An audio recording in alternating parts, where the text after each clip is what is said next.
Familia de YouTube, de Spotify, bienvenidos y bienvenidas a un nuevo vídeo.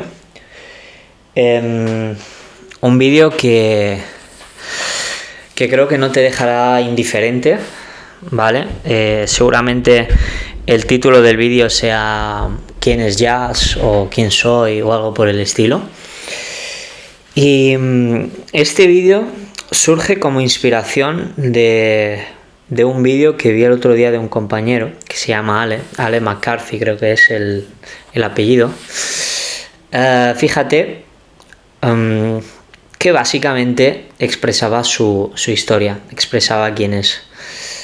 Y a mí me surgió también la reflexión detrás del vídeo, que es cuánta sanación, cuánta aceptación de uno mismo hay detrás de exponer lo que eres. Y cuando me refiero a exponer lo que eres, me refiero a exponer también esas partes de ti que no expones siempre porque no has aceptado o porque simplemente quieres tenerlas como secreto. Y es que recientemente escuché que quien tiene secretos, simplemente esos secretos son cosas de uno mismo que uno no acepta y por lo cual prefiere tenerse escondido y por eso son secretos. En el momento en el que aceptas esos secretos y hablas de ello sin tapujos, ya no son secretos y se convierten en parte de ti, se convierte en una humanidad y esa humanidad pues de alguna u otra forma genera más atracción. Voy a limpiar un poco mis gafitas. De todas formas no veo un carajo sin gafas, pero bueno, a veces llevo lentes de contacto, lentillas. Dicho esto, arrancamos. ¿Quién es Yasin? ¿Quién es Yasin? Bueno, pues por fortuna, Yasin no tiene la típica historia de estar en drogas y haber delinquido y tal, ¿no? La verdad es que no. Yasin, pues bueno, soy una persona que ha crecido en una familia muy próspera, por decirlo de alguna manera. Nunca nos ha faltado de nada. Mis padres siempre han sido muy trabajadores. Y he crecido en un ambiente, en una familia de cultura musulmana en este caso, y me han inculcado el Islam como religión. A los 13 años vivo mi primera experiencia, digamos, impactante. Espera, voy a tomar una respiración profunda para entrar más en estado, porque siento que estoy un poco alterado.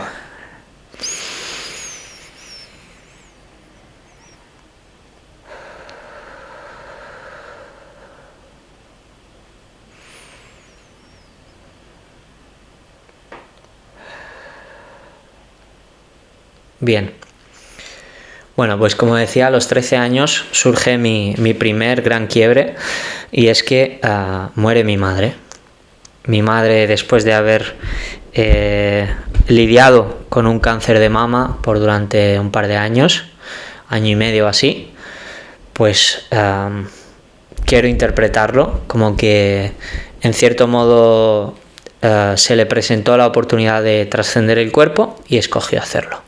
De hecho, yo siempre tengo presente a mi madre como si fuera un ángel, pues porque siento que es así. Y en cierto modo muchas veces, muchas decisiones y muchas cosas que voy haciendo, pues las voy haciendo a veces escuchando su consejo, a veces imaginando cómo me diría, cómo me hablaría, ¿no? Pero bueno, esa es la interpretación que escojo darle para potenciar en cierto modo mi vida. Eso en cierto modo me hizo hacerme muy responsable desde muy temprana edad. O sea, ya me acuerdo cuando era pequeño, con 6 años, mi madre me dejaba responsable de mi hermanito, que es 3 años menor que yo. O sea, y ya luego, después de la muerte de mi madre, obviamente me hice muy responsable. O sea, por naturaleza me sale ser responsable. Pues bueno, estudié en Málaga, en Marbella. todo lo que tenía que estudiar. Hice la universidad en Málaga de administración de empresas. A los 13 años también me rompí el tobillo, y esa rotura de tobillo implicó una ganancia de grasa increíble, o sea, engordé un montón, y era un chico de 13 años que no me acuerdo cuánto medía, pero pesaba 86 kilos. Luego un par de años después empecé a perder peso y me quedé en 70 y algo, 68 kilos, me acuerdo, 68, o sea, perdí un montón de kilos, lo cual luego me llevó a anemia, por falta de hierro en la sangre, porque dejé de comer un montón de cosas, y ya luego poco a poco pues fui construyendo un físico a través del deporte, etcétera, y ahora pues bueno, peso 96 kilos, pero son 96 kilos bastante bien puestos en cierto modo, ¿no? Entonces el físico, el proceso físico, en ese sentido, pasar de estar muy gordo a muy delgado, los polos, por eso digo yo que a veces experimentar los polos te ayuda a encontrar el equilibrio para vivir una vida más coherente con el equilibrio que sientes en este momento, ¿no? Y muchas veces yo, cuando alguien me dice, bro, es que estoy obsesionado con esto y no sé qué, no sé cuánto, y digo, bro, pues dale caña, apriétale con todo lo que tengas, porque los polos son necesarios en cierto modo a veces y en algunas experiencias para encontrar el equilibrio. Es lo que creo. Total. Ese es, digamos, el primer quiebre, ¿no? La pérdida de mi madre a 13 años, pero llega aquí el kit de la cuestión más fuerte, y es, como te he dicho, yo pues me crié en un entorno musulmán, y a los 20 años, más o menos, 19, sí, a los 20 años, cuando estaba estudiando en Estados Unidos, pues empecé un poco a dudar del paradigma que me habían inculcado en casa a nivel religioso. Es decir, yo era, por decirlo de alguna manera, el musulmán perfecto. Yo rezaba 5 veces al día, hacía el Ramadán, nunca había tenido relaciones con una mujer, tenía curiosidad por aprender, tenía devoción, lo tenía todo, literalmente todo. Pero, en cierto modo, yo me acuerdo que estando allí en Estados Unidos, aquí tomando un poquito de proteínas, es una proteína que se mezcla con agua, que es sabor té al limón y que está que flipas. Pero bueno, no tengo código de descuento, no mamen.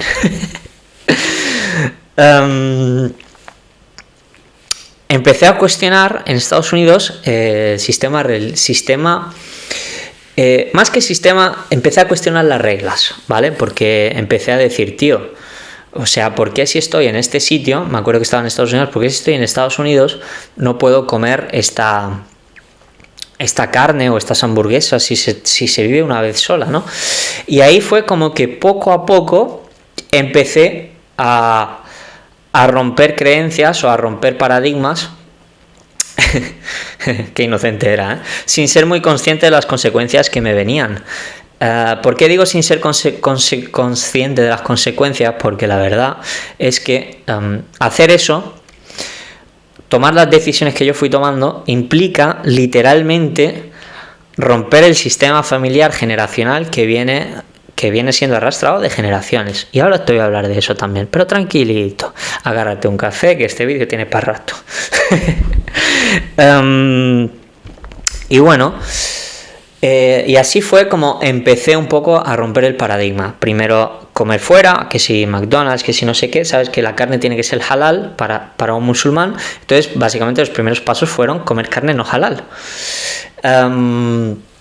Y luego ya poco a poco, que si el jamón, luego tuve mi primera pareja, tuve mis primeras relaciones sexuales, y eso pues obviamente me abrió un montón la mente.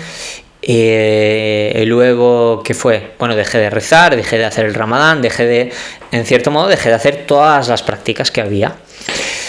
Y caí en una apatía a nivel de Dios, o sea, ya no creía en Dios, no creía en Allah, no creía en nada.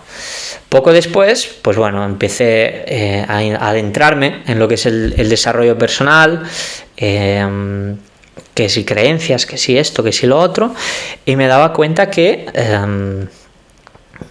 bueno, pues que había luz, que había otra forma de vivir, ¿vale? Que había otra forma de vivir porque me habían dicho que si salía de un sistema que estaba condenado a sufrir las consecuencias. Dicho está que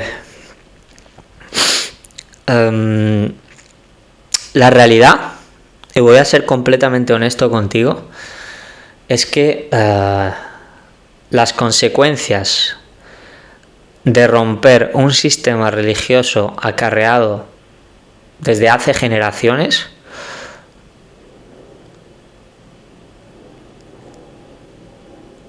no son fáciles. Porque la verdad es que yo en todos estos años, y te estoy hablando de que el cambio sucedió en 2020 y estamos en 2026, me he sentido muy marginado durante mucho tiempo, me he sentido incomprendido, distanciado también, o sea, también me he distanciado voluntariamente, me he sentido con mucha culpa de sentir que estás traicionando a los tuyos. Y son sutiles estas cosas, pero no te das cuenta hasta que te das cuenta, ¿no?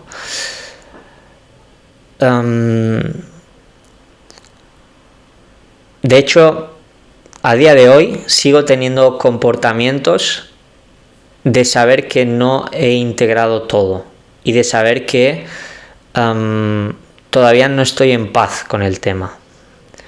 Y creo que o sea, es cuestión de tiempo. O sea, no solo cuestión de tiempo, es cuestión de voluntad de querer atravesar las resistencias, ¿vale? Y gracias a Dios ya he pasado un montón de resistencias. De hecho, a día de hoy, o sea, siempre mi relación con la familia ha estado viva y siempre ha estado viva.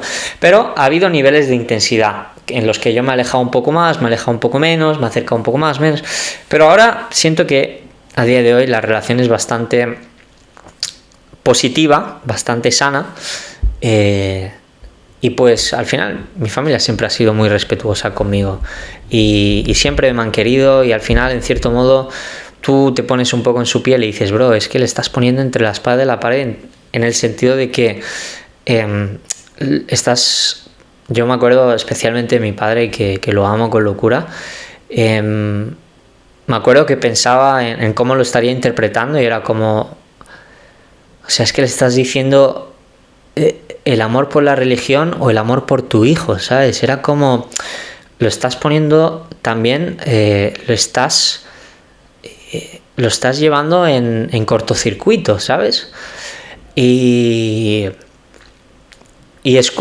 muchas veces, y posiblemente hayas escuchado tú también, la historia de que necesitas, o sea, romper el sistema, por decirlo de alguna manera, como he vivido yo, es la forma de sanar el sistema.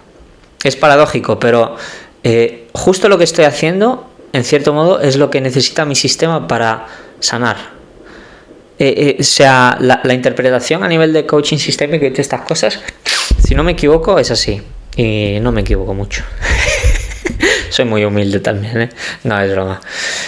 Bueno, y esto por una parte, ¿vale? Es una faceta de mi vida muy importante que quiero que conozcas, pues porque te voy a decir, además, cosas que por ejemplo no expongo tanto, y es que a mí, por ejemplo, yo lo pienso y digo, si mi padre viera este vídeo,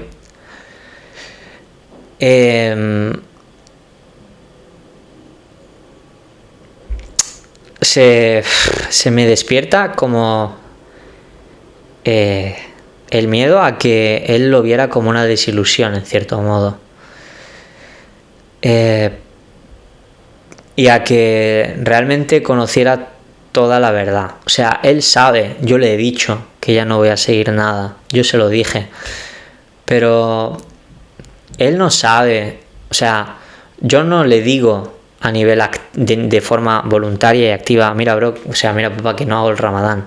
Mira, papá, que yo compro y como jamón y como lo que me da la gana. Y si me apetece tomar un cóctel alcohólico, lo tomo. Y es como... yo tengo ese miedo a exponerle eso, ¿vale? Y al fin y al cabo es miedo al juicio por la sensación de que eres infiel al sistema. No sé si es la expresión justa, creo que sí, porque sientes que estás siendo infiel a la educación que te dieron, ¿no? Entonces, bueno, creo que todo esto también se irá... Ya el simple hecho de exponerlo me está despertando una emoción y ya es energía que se va moviendo. Así que vamos por buen camino. Y habrá algún día, algún momento en el que sea necesaria esta conversación, y gracias a Dios tengo la fe y estoy construyendo un hombre que con la identidad que tiene no va a tener ningún problema en afrontar ese tipo de conversaciones, porque recuérdate que la calidad de tu vida está marcada por la cantidad de conversaciones incómodas que estás dispuesto a tener. Ojito a esta frase, vuelve a escucharla, te la repito. La calidad de tu vida está regida por la cantidad de conversaciones incómodas que estás dispuesto a tener. Bueno, y hablando de esta faceta y teniendo esta faceta en cuenta, voy a ver si esto sigue grabando, porque si no es una movida. Hola, me he cargado todo ya. Bueno, sí, estamos grabando. Joder, he roto todo ya. Se giró acá el móvil, apliquémoslo bien, vale, y de una. Bueno, dicho esto, otra de las cosas que cambió es que cuando yo terminé la universidad, escogí emprender. O sea, si ya rompí el sistema religiosamente, pues también lo quería romper a nivel laboral. Todo de una, ¿no? O sea, el pack completo. Y empecé a emprender. Empecé a emprender sin tener ni idea. Yo quería vivir del online. Y así fue como se me fue metiendo en la cabeza el tema del desarrollo personal, del coaching, de la gestión emocional, de la mentalidad, etcétera, etcétera. Y empecé muy bien. Iba enchufadísimo con el contenido. Creé algún programa. O sea, tuve algunos clientes a los que mentoricé y creé eventos presenciales. Participé en un evento hablando delante de 1000 personas en el Antídoto. Creé con varios amigos, pues Nacho, Luis, Brunet y Andrea, creamos un evento en Barcelona donde vinieron cerca de unas 50 personas o 40 o así. O sea, fue todo muy muy bien, pero la vida todavía me tenía una sorpresa y un gran aprendizaje detrás, y es que paralelamente conocí a la que es mi actual expareja, ¿no? O sea, hace ya unos años que lo dejamos, y la conocí y ella vivía acá en Milán. Entonces yo, como bien aventurado, enamorado, me vine a Milán y lo di, en cierto modo, aposté por una relación que la apuesta no salió como uno quiere, por decirlo de alguna manera. O sea, la relación no funcionó y se vivieron muchas cosas, muchas cosas.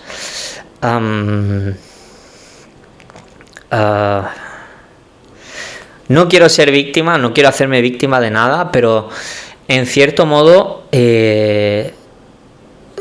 cedí tanto de mí mismo, o sea, me dejé tanto de lado, que cuando yo salí de esa relación dije, ¿dónde cojones me dejaba Yasin yo?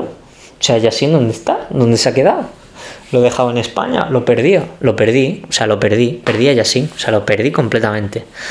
Y experimenté una realidad de Yasin que se victimizaba por lo que vivía muchísimo. Llegué a sentir lo que es, en cierto modo, como suelen decir, que has tenido un poco esa violencia psicológica, Y no porque la otra persona me estuviera agrediendo psicológicamente, sino porque el bucle de toxicidad que había en la relación era tan feo que bro, que sufría, tío, que sufría muchísimo. Estaba muy perdido y toleraba muchas cosas. Y obviamente la relación tuvo lo bonito y tuvo cosas muy bonitas y todo lo que tú quieras. Pero era un bucle tóxico, en el que yo toleraba todo. Toleraba muchísimas cosas, tío. Dejé de entrenar, dejé de hacer muchas cosas. Y fue un espacio de 1 año y medio en el que literalmente, como te acabo de decir, me perdí, tío. Me perdí completamente.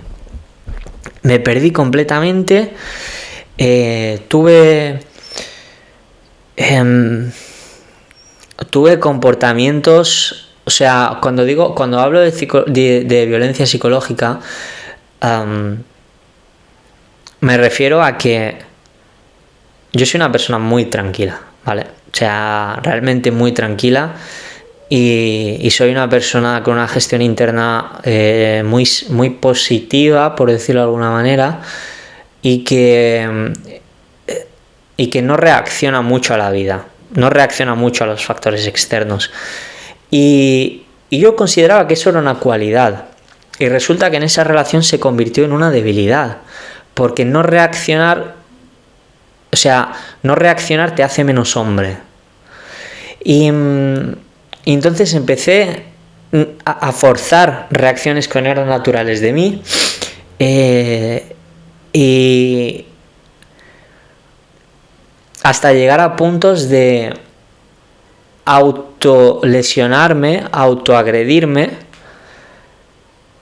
con tal de evitar problemas mayores, por decirlo de alguna manera. O sea, mira, un hombre, o sea, gracias a Dios, nunca he llegado a la violencia física, ni creo que nunca llegaré. Pero a un hombre, si le saben tocar los huevos, el hombre de instinto le apetece calzarte un guantazo. Y es instinto masculino, ¿vale?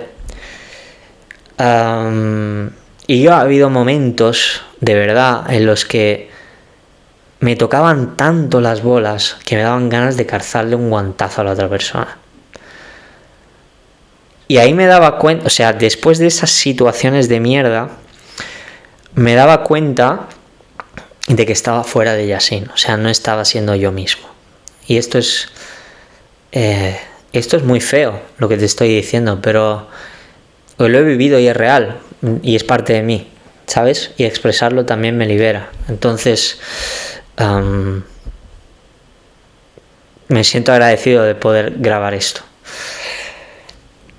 De haber también recibido reacciones automáticas de la otra persona en las que he recibido agresión física y no reaccionar, ¿vale? No reaccionar, pues porque si hubiera sido otro hombre, repito, le hubiera calzado tal guantazo que lo hubiera mandado a la conchinchina. Pero tengo mucho respeto por la mujer, porque pienso que la mujer es la cosa más bonita que pueda existir en este mundo, y todas se merecen el mejor trato de parte de un hombre. Y yo, pues, por mi parte, llevaba ese principio siempre por delante. La única escena de agresión que me acuerdo, de agresión de parte mía, fue un día que estábamos en la calle y tipo, me acuerdo que la otra persona me cogió un par de gafas de sol que tenía porque estábamos discutiendo no sé qué, no sé cuánto, y me las tiró contra el suelo. Me las rompió, y como reacción espontánea e inmediata me surgió darle, ¿sabes? Cuando estás caminando, que le pegas una patada para tropezar, pues yo le pegué una patada sutil y la persona se cayó delante de todo el mundo y me sentí, vaya, me sentí muy, muy, muy, muy, muy mal. Y me acuerdo que cada vez que había esas situaciones decía, bro, no puedes seguir así, porque estás en un bucle tóxico de la mierda, tío. Estás, vaya, para la verga. Y obviamente, combo de las relaciones tóxicas, discutir y mierdas y bla, bla, sexo increíble. O sea, ese es el bucle. Ese es el bucle que hace que sea difícil salir. O sea, una relación tóxica es como la droga. Te lleva a un estado de mierda, tienes sexo, te lleva a un estado increíble, discutes, sexo, discutes, sexo, discutes, sexo, y se va repitiendo. Lo mismo con la droga. Bueno, total, que después ya de haber vivido un montón de experiencias del estilo y tal, lo dejamos. O sea, yo ya no veía futuro con esa persona, entonces se lo dije. Y bueno, bucles de celos. O sea, en definitiva, tampoco quiero entrar todo el detalle de todo, porque ha habido cosas que en cierto modo también quiero respetar a la otra persona si algún día escuchas este vídeo o si alguien sabe quién es.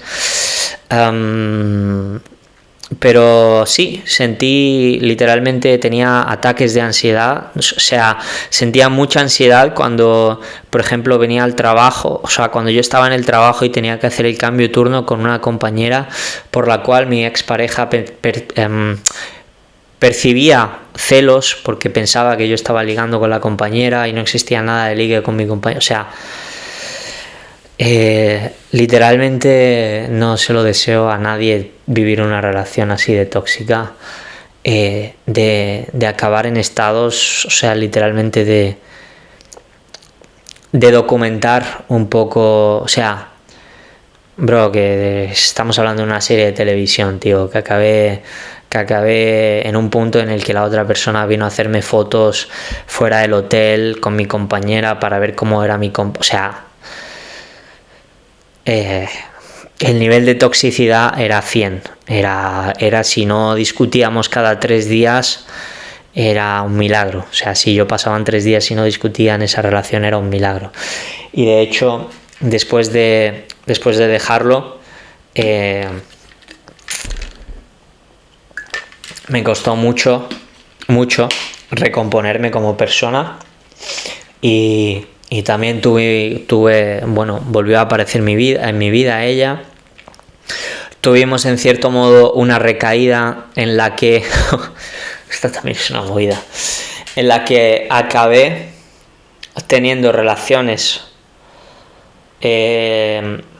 íntimas mientras ella ya estaba con otra pareja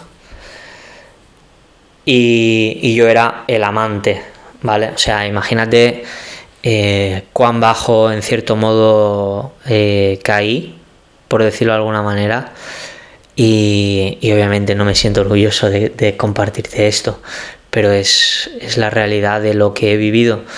Y es que en este tiempo atrás he sido una persona un poco con principios poco sólidos, con valores que, digamos, permitías saltarte, y hasta llegar a vivir ese tipo de cosas, ¿sabes? Y de seguir teniendo una relación de amistad, o sea, tratar de construir con ella una relación de amistad que no era sana, ¿vale? Hasta que uno llega a un punto en el que dice, bro, ya, se acabó, ¿ok? O sea, tú por tu camino, yo por el mío, te deseo lo mejor, te amo, te quiero, has sido una persona especial para mí, pero lo mejor es que sigas tu camino. Y así fue como lo hice, y eso al fin y al cabo implica madurez emocional. Luego también tuve un poco una etapa en la que he tenido sexo vacío con algunas mujeres.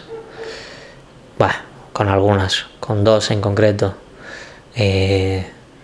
Sí, con 2. Totalmente guiado, o no guiado, sino totalmente desde la lujuria, desde la fantasía. De hecho, una de ellas fue una cliente del hotel donde trabajo, y pues era la típica fantasía de latina, con las gafas secretaria, con cuerpazo y no sé qué, y dije, vamos a jugar la Champions, ¿sabes? Y me di el permiso de vivirlo, pero sale desde la lujuria y desde la curiosidad de querer experimentar, y también gracias a eso pude sentir el hecho de no quiero sexo ni relaciones vacías, ¿sabes? Y con esa persona, obviamente, con la componente de fantasía y deseo que había detrás y no sé qué, fue una experiencia que fue espectacular, no nos vamos a engañar. Tampoco, luego me di cuenta de que no me enganché de la persona, ¿no? Mientras por el lado contrario le sucedió que un poco se enganchó, ¿no? O sea, como que quería una relación y tal, y yo era como, a ver, compa, yo vine a divertirme, ¿entendiste? Pero parece que no quedó muy claro. Bueno, en fin. Y también lo gestioné muy maduramente, en el sentido de, aparte, maduramente después de haberla cagado, ¿vale? O sea, cagado. Le dije, cogí a la otra persona, hicimos una videollamada porque ella estaba en Estados Unidos, o sea, era de Estados Unidos además, y le dije, mira, que es, o sea, que para mí, o sea, que yo siento que tú estás más conectado y yo no tanto, que lo mejor es que sigas tu vida y yo la mía y ya, ¿no? Y la verdad es que en ese sentido soy una persona que me gusta afrontar esas conversaciones incómodas porque sé que hacen la diferencia. Y luego, o sea, fíjate que después de haberlo dejado con mi ex, todo me llevó a que todo giró en torno a que yo me centré en mí. Porque luego, bueno, tuve una mini historia con una ex compañera, con una, o sea, que era barista en el hotel, y luego ella pues tenía toda una movida con el ex y bla, bla, bla. Y la última, digamos, interacción con mujer que tuve es una... Joder, tío, es que me expreso y parece que soy con una estudiante de prácticas que vino al hotel a trabajar con nosotros. Y bueno, era una chica que tenía un perfil muy tranquilo, muy calmado, una muy buena persona, o sea, un angelito como chica, literalmente era un angelito. Y pues sentía mucha tranquilidad con ella, ¿no? Por decirlo de alguna manera. Bueno, pues tuvimos que sí, que no, durante 2 meses. Y había una componente, pues todo esto, o sea, ha habido momentos en los que hablaba con ChatGPT un montón de estas cosas, y ChatGPT, no sé si tú lo usas, pero es una herramienta increíble también para el análisis de las situaciones. Y yo me acuerdo que todo fue mágico porque estaba con esta chica y de repente sentí atracción por otra chica y empecé a conocer a esa otra, y durante una semana sentí que estaba con una persona mientras conocía a otra y que estaba siendo infiel. Y era la primera vez que tenía esa sensación. Y sentía muchísima culpa, mucha culpa. Y estaba con la, vamos a llamar la chica 1 y chica 2, ¿vale? Estaba con la chica 1 pero tenía ganas de escuchar a la 2. El problema era que la 2 estaba en España y yo estoy en Italia. Y decían, no está bien que yo tengo ganas de escuchar a la chica 2 si estoy con la chica 1. O sea, si quiero escuchar a la 2 estando con la 1, quiere decir que la 1 no la amo, digamos, ¿no? O sea, no me hierve la sangre por estar con ella, ¿no? Y entonces, gracias a la chica 2, que en cierto modo apareció en la ecuación, yo me di cuenta de lo que sentía realmente por la chica 1, ¿no? Y entonces, en menos de 5 días, cogí a la chica 1 y le dije, mira, que lo mejor es que cada uno vaya por su cuenta. No le dije hay otra chica porque no era necesario, pero simplemente le dije, o sea, eso, que cada uno siga por su vida, ¿no? Que necesitaba concentrarme en mí mismo. Y fíjate cuán grande es Dios. Dios es increíble, porque en el momento en el que solté a la chica 1, mi objetivo o mi foco era conocer a la chica 2 y estaba completamente inmerso.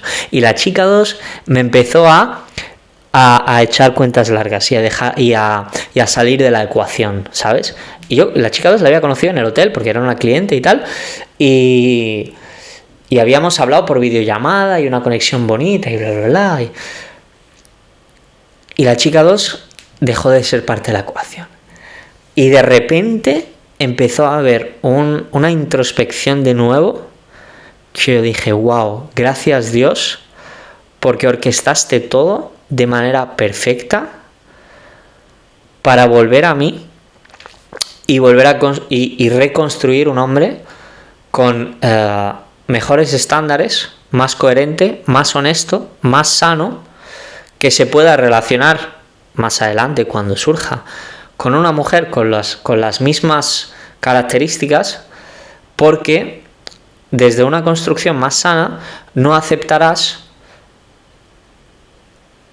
cosas que no van acorde a eso, ¿sabes? Y la verdad es que las cosas más secreto, como decía al inicio del vídeo, son las cosas que te he expuesto de el miedo que mi padre pueda ver este vídeo, si lo ve, no sé, pero y si lo ve, es el miedo al fallarle, ¿no? Luego el hecho de haber pasado una relación tóxica tan autolimitante y que me fustigaba mucho, de haberme agredido personalmente, o sea, me acuerdo que me agredía en la cabeza con tal de no agredir a la otra persona, o sea, me golpeaba fuerte en la cabeza, de haber permitido agresiones, de haber sido el amante de mi ex, que era mi amiga en ese momento, y haber tenido relaciones íntimas a escondidas en casa del ex, o sea, movidas, que la verdad es que son movidas. Y no estoy, o sea, no puedo decir que esté orgulloso, pero al final es lo que he necesitado vivir para ser a día de hoy quien soy. O sea, uno desde algunos estados de conciencia bien bajitos, pues toma decisiones bajitas, toma decisiones de mierda. Bajitas, decisiones bajitas. Niveles bajitos, decisiones bajitas. Niveles altos, decisiones altas. Es así de simple.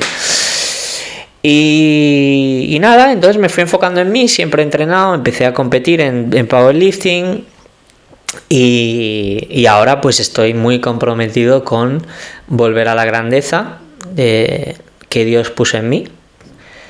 Estoy conectando mucho con Dios, con la presencia de Dios. Estoy conectando mucho con la presencia de Dios, estoy trabajando mucho en mí, estoy tratando de trabajar constantemente en trascender barreras internas y estoy muy comprometido con vivir del acompañamiento. Y es que tengo mucho talento, tengo mucha habilidad, sé escuchar muy bien a las personas y se me da muy bien esto. Entonces la realidad es que voy a acabar viviendo de esto. Invertí este año 4.000 euros en Nacho Sala, mi nuevo mentor, que es además un amigo y un hermano al que quiero un montón. Acabo de invertir también en un nuevo iPhone que me tiene que llegar, nuevo micrófono de solapa para que pueda grabar contenido en exterior. Y es que estoy muy, muy enchufado con construir un hombre como Dios manda. Muy entregado físicamente entrenando, muy entregado compartiendo, y la parte que me cuesta más ser en el área en el que me cuesta ser más excelente es en el trabajo, porque al final trabajo en recepción, por cierto, que no lo dije, en recepción en un hotel. Bueno, te puedo hablarte de mis características, pero eso es lo de menos. Ya que estamos, hablo 5 idiomas, mido 1,82 m, soy hispano-marroquí, nacido en España con familia marroquí y bueno, me gustaba el fútbol cuando era pequeño y muchas cosas más. ¿Por qué me he desviado?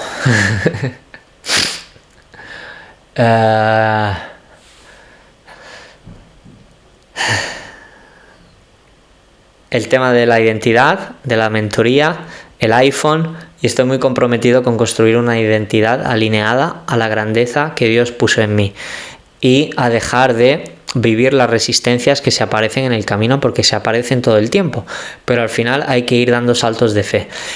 Y la identidad que más me cuesta integrar es en el trabajo, porque en cierto modo yo en el trabajo voy y era como, trabajo, hago lo que tengo que hacer y ya, y me llevo el sueldo a fin de mes y a tomar por culo. E va a fanculo, como se dice en Italia. Pero la realidad es que he entendido que si eres excelente y buscas una identidad de grandeza, esa identidad de grandeza se tiene que encarnar en todas las áreas, en todas. Y ese es el aspecto que más me está costando integrar, pero soy consciente de ello y ya estoy empezando a cambiarlo.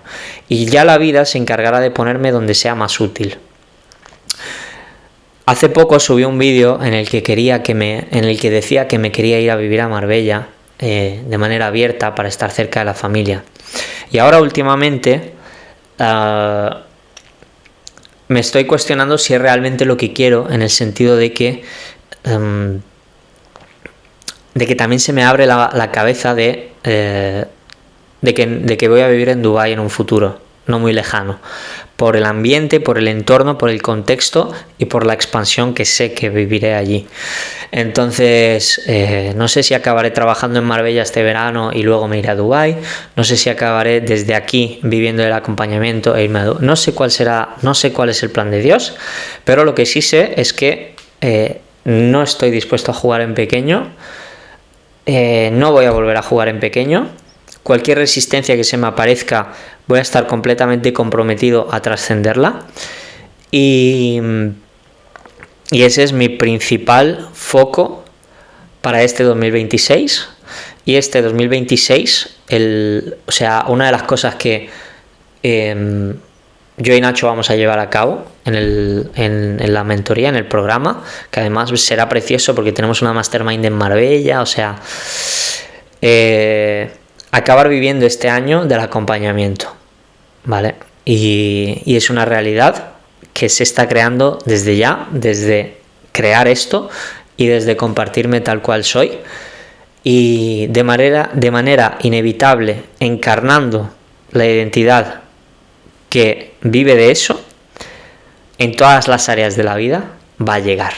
Es que tengo la fe absoluta en que va a llegar.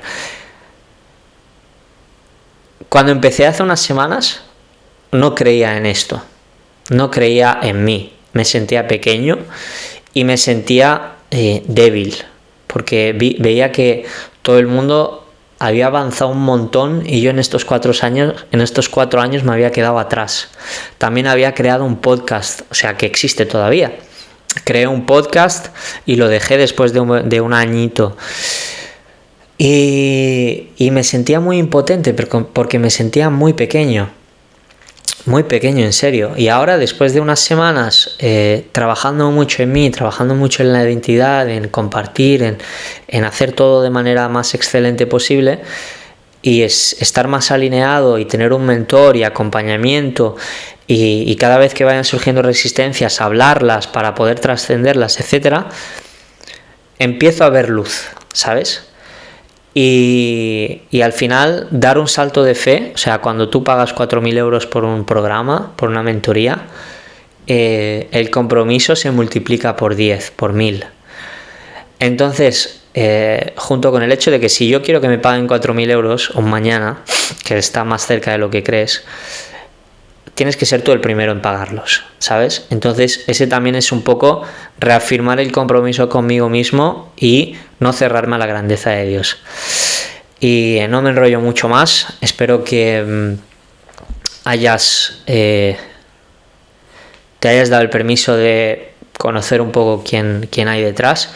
Si te apetece, te vibra o sientes trabajar uno a uno conmigo, que sé que soy muy bueno en lo que hago, en ayudarte y acompañarte a trascender tus resistencias y tus conflictos actuales para vivir una vida en mucha mayor libertad y coherencia contigo mismo, no dudes en escribirme en Instagram, yasin.aac, y vemos tu caso en concreto en base a lo que tú necesites y en base a lo que cuadre contigo. Gracias por haber visto este vídeo, gracias por haber dedicado tu tiempo a este espacio, y nos vemos en el próximo.